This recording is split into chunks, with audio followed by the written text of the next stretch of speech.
আমি কোথায় যাচ্ছি? এই দাদুটার কাছে কি জিজ্ঞাসা করছি বলো তো? জিজ্ঞাসা করার কারণ হলো এনারা। হে গাইস, তো আমরা রেডি সেডি হয়ে বেরিয়ে পড়েছিলাম। মেয়েকে রেখে গেছিলাম, বাট ওই জন্য আমার মনটা একটু খারাপ ছিল। তো আমরা রেডি হয়ে বেরিয়ে পড়েছি রাস্তায়। তো রাস্তা দিয়ে হাঁটছিলাম, তো বর একটা ছোট্ট ক্লিপ নিল, তারপরে চলে গেছিলাম গাড়িতে। গাড়িটা আমি ওঠাটা ভিডিও করেছিলাম, কিন্তু কোনো কারণে ভিডিওটা ডাউনলোড হয়নি, ওই জন্য দিতে পারিনি তোমাদের সামনে। তো গাড়িটা ছেড়ে দিয়েছিল, চলে এসেছিলাম বাইলানি। বাইলানি থেকে দেখো আমি আর কোনো ক্লিপ নেইনি, আর পাশে বসেছিলাম, বাট আমি ভালো লাগছিল না, মেয়েকে রেখে এসেছিলাম, ওই জন্য মনটা একটু খারাপ ছিল। তো চলে এসেছি হাসনাবাদ। তো হাসনাবাদে এসে এইখানটায় নেমে গেছিলাম, এই ব্রিজটার এপারেই। তারপরে একটু খাওয়া দাওয়া করে নিলাম, বিরিয়ানি খেয়েছিলাম, সেই ক্লিপটাও না ডাউনলোড হয়নি, তাই জন্য দিতে পারিনি তোমাদের কাছে। তো চলে এসেছি টিকিট কেটে ট্রেনে এসে বসে আছি। তারপরে ট্রেন মানে ছেড়ে দিয়েছিল ট্রেন। তারপরে দেখো আমি একটু তোমাদের সাথে একটু ইয়ার্কি মারছিলাম। তারপরে এসেছিল মাসিরা এসে অনেক ইয়ার্কি মারছিল, কথা বলছিল।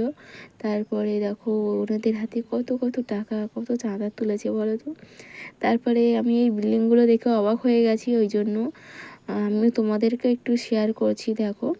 তারপরে এই দেখো এই নিচেটার দিকে যখন তাকিয়েছিলাম এই ট্রেনের থেকে, তোমার প্রচুর ভয় লাগছিল। একটু বাইরের দিকে এসে দাঁড়িয়ে তোমাদেরকে ছোট্ট ক্লিপ দিলাম।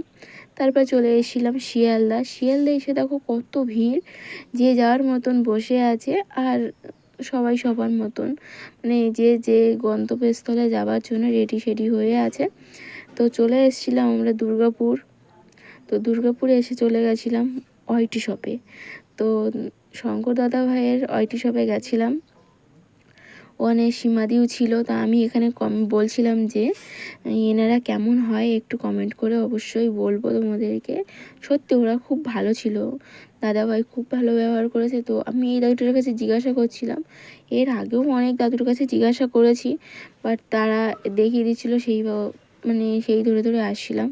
তারপর চলে এসেছিলাম ওয়াইটি শপের সামনে। তো দাদাভাই দেখো এখানে বিল মিটাচ্ছে সবার। তো আমাদের আগে একজনের হচ্ছে টাকায় মিটিয়ে নিয়ে তারপরে আমাদের ড্রেসে হাত দেবে। তো সীমাদিও আছে পাশে, দেখো এইটা দিয়ে স্ক্যান করছে, তারপরে কম্পিউটারে টাকাটা উঠে যাচ্ছে। এরকমভাবেই খুব ভালো লাগলো, এই পদ্ধতিটা খুব ভালো লেগেছে আমার। তারপরে আমাদের ড্রেসটা দেখো নিয়ে একটা ড্রেস স্ক্যানার করতে বাকি আছে। তো এই ড্রেসে কোনো ছিল না, তার জন্য স্ক্যানার করার মতন কিছু ছিল না, ওই জন্য ওটা সীমাদির কাছে দামটা জিজ্ঞাসা করে জিজ্ঞাসা করে এইটা লিখে নিয়েছে ওই কম্পিউটারে, সুইচ দিয়ে নাম্বারিং করে ওটা তুলে নিল টাকাটা। তারপর টাকাটা মিটিয়ে আমরা চলে এসেছিলাম দৌড়ে ট্রেন ধরতে। তো সেই ট্রেন ধরাটা আমি ভিডিও করে দিতে পারিনি, তো এটা বাসার থেকে ভিডিও করেছিলাম। তারপর চলে এসেছিলাম হাসনাবাদে এসে তোমাদের কাছে ছোটো ক্লিপ দিলাম, কারণ ট্রেনে প্রচুর ভিড় হয়েছিল।